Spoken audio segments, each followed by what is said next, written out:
Hello friends, कैसे हो?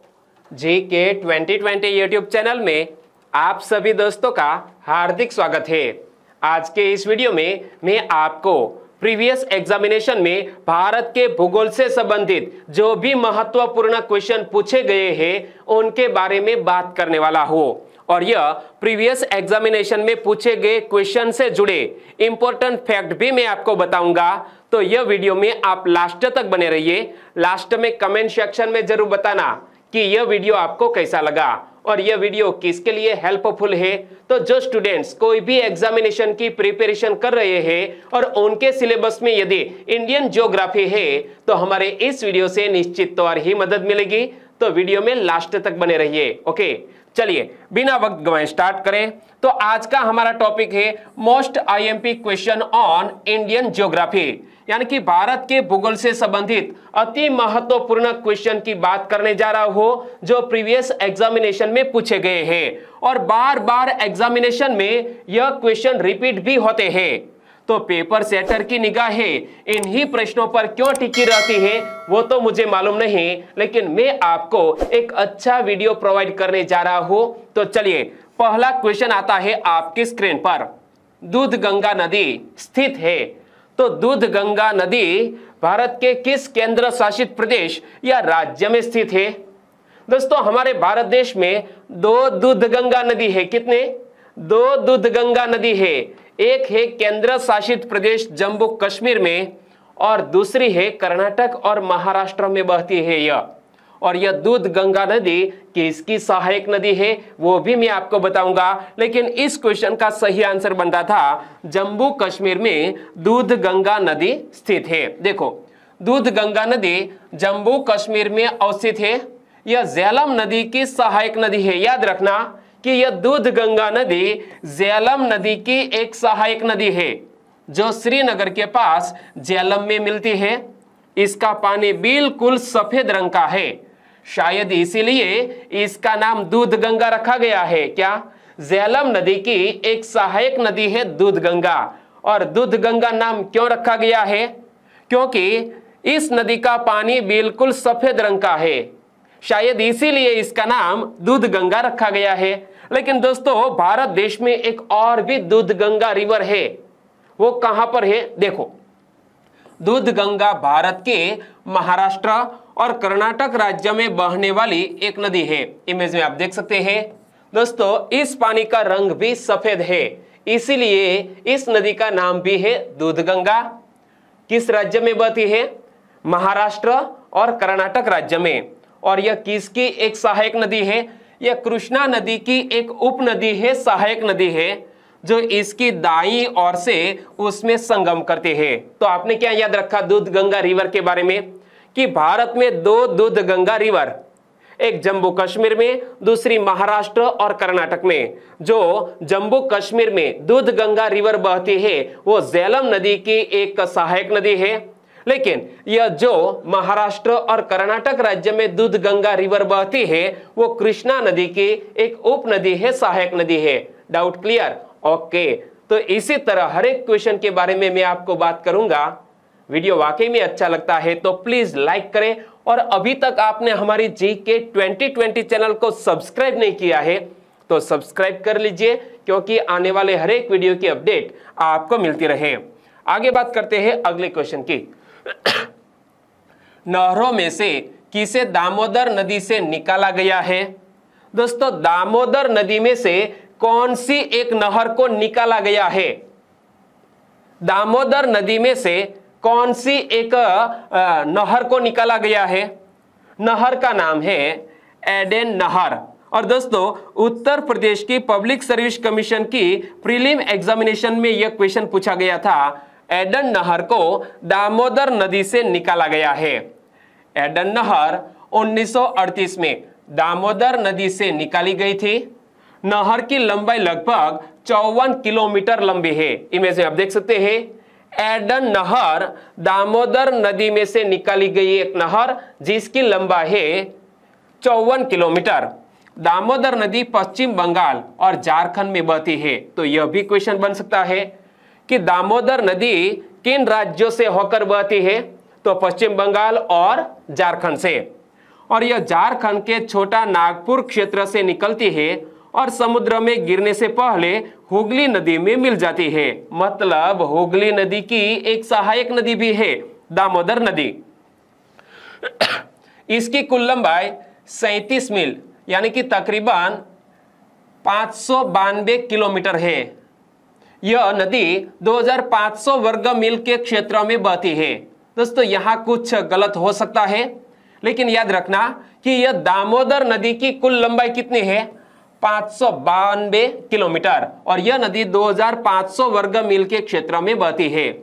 इसे कई बांधों के निर्माण से नियंत्रित किया गया है और अब दामोदर घाटी निगम द्वारा इस नदी पर जल विद्युत उत्पन्न की जाती है। क्या दामोदर घाटी निगम द्वारा यह दामोदर बांध बनाया गया है, इमेज में आप देख सकते हैं, और यहां जल विद्युत पैदा की जाती है। एडन नहर 1938 में दामोदर नदी से निकाली गई थी। नहर की लंबाई लगभग 54 किलोमीटर लंबी है। यह वर्धमान जिले में 10,000 हेक्टेयर से अधिक भूमि को सिंचाई प्रदान करता है। दोस्तों यह एडन नहर के जरिए वर्धमान जिले के 10,000 हेक्टेयर क्षेत्र को सिंचाई प्रदान करने की महत्वपूर्ण परियोजना है। तो आपने याद रख लिया, एडन नहर किस नदी में से निकाली गई है, दामोदर नदी में से। क्लियर। आगे बात करें, बांधों में से कौन बेतवा नदी पर बनाया गया है। यहां 4 बांध के नाम है, इनमें से एक बांध को बेतवा नदी के ऊपर बनाया गया है। तो यह क्वेश्चन भी उत्तर प्रदेश के एक एग्जामिनेशन में पूछा गया था। बांधों में से कौन बेतवा नदी पर बनाया गया है, तो बांध का नाम है राजघाट बांध। राजघाट बांध बेतवा नदी पर बनाया गया एक बांध है। इमेज में आप देख सकते हैं, ए रहा राजघाट बांध। किस नदी पर बनाया गया है, बेतवा रिवर पर। ओके, बेतवा नदी यमुना की एक सहायक नदी है। तो यहां से भी क्वेश्चन बन सकता है। दोस्तों यह सेंटेंस पढ़ने के साथ ही आपके दिमाग में एक क्वेश्चन उठना चाहिए, और जो भी क्वेश्चन उठते हैं तो आपके दिमाग में एक एग्जामिनेशन के लिए माइंड क्रिएट हो जाता है, एक्टिव हो जाता है, और इनके जरिए एग्जामिनेशन में आपको बहुत हल्का महसूस होता है। मतलब आप जो भी पढ़ रहे हैं पूरे ध्यान से, पूरी शिद्दत के साथ पढ़िए। ओके, बेतवा नदी यमुना की एक सहायक नदी है। बेतवा नदी पर राजघाट बांध बनाया गया है, और यह क्वेश्चन पूछा गया था। यह भारतीय राज्यों मध्य प्रदेश और उत्तर प्रदेश की एक अंतर राज्य परियोजना है। क्या, यह जो बेतवा नदी पर बांध बनाया गया है राजघाट बांध, वो अंतर राज्य परियोजना है। कौन कौन से राज्य के, मध्य प्रदेश और उत्तर प्रदेश की। और यह क्षेत्र सिंचाई, खाद्य और जल सुरक्षा लाने के लिए एक बहुउद्देशीय बहुराज्य उपक्रम है। तो दोस्तों यहां जो मैंने आपके सामने ऑप्शन रखे थे, बांध के जो ऑप्शन रखे थे, और यह बांध किस नदी पर है वो यहां मैं आपको दिखा रहा हूं कि लव कुश बांध। इमेज में आप देख सकते हैं, लव कुश बांध बनाया गया है गंगा नदी पर। रिहंद बांध किस नदी पर, रिहंद नामक एक नदी पर बनाया गया है। और शारदा बांध यह शारदा नदी पर बनाया गया है।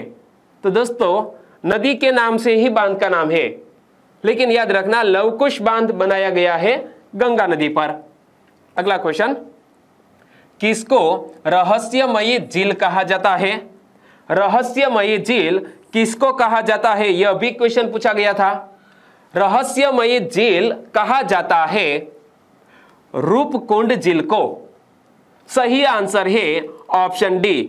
और रूपकुंड झील को रहस्यमयी झील क्यों कहा जाता है, तो यहां पर क्या लिखा है पढ़ो, कंकालों वाली झील, यानी कि मनुष्यों के कंकाल यहां पर मिले हैं, इसीलिए इसको कंकालों वाली झील भी कहा गया है। इसे रहस्यमयी झील भी कहा गया है क्योंकि यहां मानव कंकाल प्राप्त हुए हैं। रूपकुंड झील को रहस्यमयी झील कहा जाता है। यह भारत के उत्तराखंड राज्य में स्थित है। याद रखना कि रूपकुंड झील किस राज्य में स्थित है, ऐसा क्वेश्चन आए तो उत्तराखंड। गढ़वाल हिमालय के अंतर्गत अनेक सुरम्य ऐतिहासिक स्थल हैं जिनकी जितनी खोज की जाए उतनी ही रहस्य सामने आ जाते हैं। दोस्तों यहाँ गढ़वाल हिमालय का जिक्र आया, तो हमारा भारत देश का जो हिमालय है यानी कि नेपाल तिब्बत का क्षेत्र और भारत देश का हिमालयी क्षेत्र, तो कौन से इलाकों को कौन सा नाम दिया गया है? कुमाऊं हिमालय, गढ़वाल हिमालय, नेपाल हिमालय। इनसे जुड़े हुए 2 वीडियो मैंने आपको प्रोवाइड किए हैं और हमारे दोस्तों चैनल पर अवेलेबल है। अभी तक आपने नहीं देखे हैं तो देख लीजिएगा। ओके, पढ़ लो एक बार। रूपकुंड झील को रहस्यमयी झील कहा जाता है। क्यों कहा जाता है वो मैंने आपको बता दिया। कंकालों वाली झील है, मानव कंकाल यहाँ पाए जाते हैं। गढ़वाल हिमालय के अंतर्गत अनेक सुरम्य ऐतिहासिक स्थल है, जिनकी जितनी खोज की जाए उतने ही रहस्य सामने आ जाते हैं। हर 12वें वर्ष नौटी गांव के हजारों श्रद्धालु तीर्थयात्री राजजय यात्रा लेकर निकलते हैं। नंदा देवी की प्रतिमा को चांदी की पालकी में बिठाकर रूपकुंड झील से आचमन करके वे देवी के पावन मंदिर में दर्शन करते हैं। यानी कि यहाँ एक नौटी गांव है और नौटी गांव के लोग बहुत ही श्रद्धा के साथ एक यहाँ 12 वर्ष में एक बार, हर 12वें वर्ष में, यानी कि 12 वर्ष में एक बार एक ऐसी ही धार्मिक क्रिया करते हैं। क्या कि हर 12वें वर्ष नौटी गांव के हजारों श्रद्धालु तीर्थयात्री राजजय यात्रा लेकर निकलते हैं। नंदा देवी की प्रतिमा को चांदी की पालकी में बिठाकर रूपकुंड झील से आचमन करके वे देवी के पावन मंदिर में दर्शन करते हैं। चलिए अगला क्वेश्चन। अंचार झील स्थित है, इमेज में आप देख सकते हैं। अंचार झील दोस्तों प्रदूषण को लेकर भी करंट अफेयर में आई है, लेकिन इसे स्वच्छ भी बनाया गया है, लेकिन फिर भी यहां मानव हस्तक्षेप के कारण एक बार फिर से अंचार झील दूषित हो चुकी है। अंचार झील अवस्थित है कहां पर? हमारे पृथ्वी के स्वर्ग माने जाने वाले जम्मू कश्मीर में। कहां पर? जम्मू कश्मीर में अंचार झील स्थित है। इमेज में आप देख सकते हैं अंचार झील, जिसे कश्मीर में आचार सर कहा जाता है। क्या?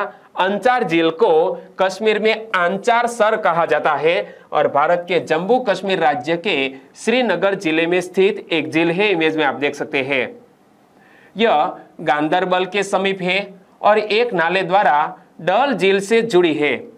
आमिर खान नाला कहलाने वाला यह नाला गिलसर और खुशालसर नामक झीलों से होकर निकलता है। इमेज के सामने मैंने दोस्तों 2 झील के नाम रखे, एक तो है गिलसर, इमेज में आप देख सकते हैं, ये है गिलसर और ये है खुशालसर, और दोनों सर यानी कि दोनों झील एक नाले के जरिए जुड़ी हुई है।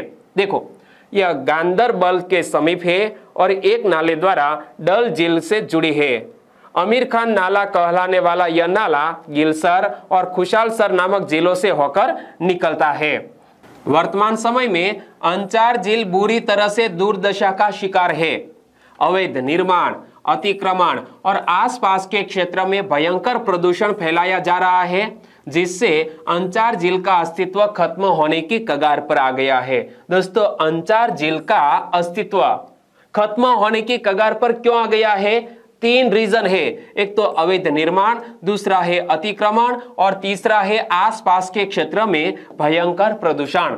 झील में भयानक प्रदूषण के चलते इसके पानी की क्षारीयता काफी बढ़ गई है, जिसके चलते यहाँ की जमीन में जंगली पौधे और फूल भी पैदा नहीं हो पा रहे हैं। अंचार झील को बर्ड वाचिंग यानी कि चिड़ियों को निहारने के लिए एक अच्छा स्थान माना जाता है। यहाँ बहुत से पक्षी माइग्रेशन करके आते हैं, यानी कि एक बर्ड वॉचिंग पॉइंट भी है। पर्यटक यहाँ आकर झील के किनारे पर लगी शिकारा यानी कि लकड़ी की नाव पर भी सवार होकर झील में सैर कर सकते हैं। इमेज आप देख सकते हैं लकड़ी की नाव, यह अंचार झील में देखने को मिलते हैं। इसे क्या कहा जाता है? इसे स्थानीय रूप से यहाँ शिकारा कहा जाता है। एक ऐसा भी क्वेश्चन यहां से बन सकता है, कैसा कि जम्मू और कश्मीर में कौन सी झील अवस्थित है? दोस्तों यह क्वेश्चन एक बार एग्जामिनेशन में पूछा गया था, तो याद रखना जम्मू और कश्मीर में दाल सर तो है ही, लेकिन श्रीनगर में एक अंचार झील भी है, याद रखना। ओके, आगे बात करते हैं अगले क्वेश्चन की। तो सूरजकुंड झील अवस्थित है। सूरजकुंड झील दोस्तों किस राज्य में अवस्थित है? बताइए। सूरजकुंड झील हरियाणा राज्य में अवस्थित है। सही आंसर बनेगा ऑप्शन ए। सूरजकुंड झील हरियाणा में स्थित है। सूरजकुंड झील हरियाणा के फरीदाबाद जिले में अरावली पर्वत की पृष्ठभूमि में बना एक कृत्रिम कुंड है। इमेज में आप देख सकते हैं, ये है सूरजकुंड झील।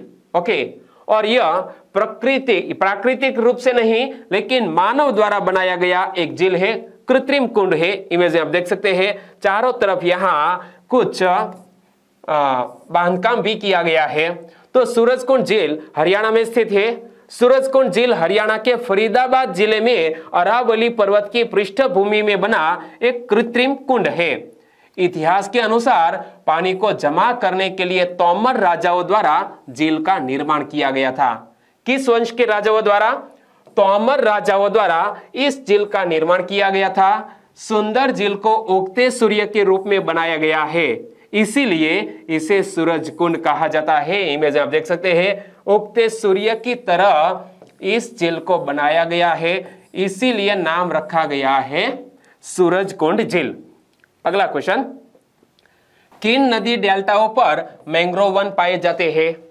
आप गैस कीजिए, ऑप्शन ध्यान से पढ़िए, आपको आंसर पता चल जाएगा, मुझे मालूम है। यहां नदियों के जो युग्म दिए गए हैं इनमें से सही आंसर है सुवर्णरेखा, कृष्णा और गंगा नदी डेल्टाओं पर मैंग्रोव वन पाए जाते हैं। सही आंसर है ऑप्शन बी। गंगा, महानदी, कृष्णा, गोदावरी और कावेरी नदियों के डेल्टा में मैंग्रोव वन पाए जाते हैं। यहां से क्वेश्चन बन सकता है कि भारत की किन किन नदियों के डेल्टा क्षेत्र में मैंग्रोव वन पाए जाते हैं? तो याद रखना, गंगा, महानदी, कृष्णा, गोदावरी और कावेरी। दुनिया में कुल मैंग्रोव कवर 1,50,000 वर्ग किलोमीटर है। हमारी पृथ्वी पर दोस्तों मैंग्रोव वन 1,50,000 वर्ग किलोमीटर क्षेत्र को कवर करता है। एशिया में दुनिया भर में मैंग्रोव की सबसे बड़ी संख्या है। पश्चिम बंगाल में सुंदरवन दुनिया का सबसे बड़ा मैंग्रोव वन क्षेत्र है और इनसे जुड़ा हुआ वीडियो भी मैंने आपको प्रोवाइड किया है, हमारी चैनल के भूगोल प्ले मेनू में आपको मिल जाएंगे। पश्चिम बंगाल में सुंदरवन दुनिया का सबसे बड़ा मैंग्रोव वन क्षेत्र है। इमेज में आप देख सकते हैं, यह यूनेस्को की विश्व धरोहर स्थल के रूप में सूचीबद्ध है और भारत में दूसरा सबसे बड़ा मैंग्रोव वन ओडिशा के भितरकनिका में स्थित है। यह बात भी मैंने आपको बताई थी कि हमारा भारत देश का सबसे बड़ा मैंग्रोव क्षेत्र यह सुंदरवन, दूसरे नंबर का सबसे बड़ा मैंग्रोव वन ओडिशा के भितरकनिका में स्थित है, जो ब्राह्मणी और वैतरणी नदी के दो नदियों डेल्टाओं द्वारा बनाया गया है। दो नदियों के संगम पर जो डेल्टा क्षेत्र है वहां पर यह बना है mangrove one. Godavari, Krishna mangrove Odisha से तमिलनाडु तक फैले हुए हैं। गंगा, महानदी, कृष्णा, गोदावरी और कावेरी नदियों के डेल्टा में मैंग्रोव वन है और केरल के बैक वाटर में मैंग्रोव वन का घनत्व उच्च है। इमेज में आप देख सकते हैं कि यह केरल के बैक वाटर में मैंग्रोव वन का घनत्व उच्च है। अगला क्वेश्चन, सब्जियों की खेती के लिए किया जाता है, यानी कि कृषि से संबंधित जो विज्ञान की शाखाएं हैं उनके अलग अलग नाम है। इनसे जुड़े हुए एक अलग से वीडियो मैंने प्रोवाइड किया है, 1 साल पहले मैंने दोस्तों शूट करके हमारी चैनल पर डाल दिया है, वो भी देख लीजिएगा। और कुछ नई इंफॉर्मेशन सामने आती है तो वो भी मैं एक वीडियो आपको प्रोवाइड करूंगा। सब्जियों की खेती के लिए किया जाने वाला, यानी कि कृषि से संबंधित विभिन्न शाखाएं, उनसे जुड़े हुए विज्ञान अलग अलग नाम। तो याद रखना कि सब्जियों की खेती के लिए किया जाता है ओलेरीकल्चर का अध्ययन। सही आंसर है ऑप्शन बी। और ऐसा एक और क्वेश्चन भी एग्जामिनेशन में पूछा गया था कि फलों की खेती के लिए किया जाता है, फलों की खेती के लिए किया जाता है पोमोलॉजी का अध्ययन। सही आंसर ऑप्शन सी। देखो एग्रोनॉमिक्स, एग्रोनॉमिक्स किसको कहते हैं? तो भूमि व फसलों का प्रबंधन का अध्ययन इस शाखा के अंतर्गत किया जाता है। क्या? भूमि व फसलों के प्रबंधन का अध्ययन यह एग्रोनॉमिक्स शाखा के अंतर्गत किया जाता है। यह एग्रोस्टोलॉजी क्या है? घासों के अध्ययन का विज्ञान। क्या? घासों के अध्ययन का विज्ञान, इसे कहा जाता है एग्रोस्टोलॉजी। और यह एपीकल्चर है क्या? तो इमेज में आप देख सकते इमेज में आप देख सकते हैं व्यापारिक स्तर पर शहद उत्पादन हेतु किया जाने वाला मधुमक्खी या मौन पालन कार्य। क्या? व्यापारिक स्तर पर शहद उत्पादन हेतु किया जाने वाला मधुमक्खी या मौन पालन कार्य, इसे कहा जाता है एपीकल्चर। और दोस्तों एक अलग से वीडियो में आपको कुछ दिन में प्रोवाइड करूंगा। ओके, यहाँ वीडियो को खत्म करते हैं। ऐसे ही यूनिक और अच्छे वीडियो पाने के लिए हमारी चैनल को सब्सक्राइब करें और आपके दोस्तों को फेसबुक, व्हाट्सएप या टेलीग्राम के जरिए, इंस्टाग्राम के जरिए इस वीडियो की लिंक शेयर करना मत भूलिएगा। छोटी सी उम्मीद के साथ वीडियो खत्म करते हैं। कल मिलेंगे नए टॉपिक में कुछ नए क्वेश्चन को लेकर। ओके, आपका दिन शुभ रहे। टेक केयर एंड जय हिंद।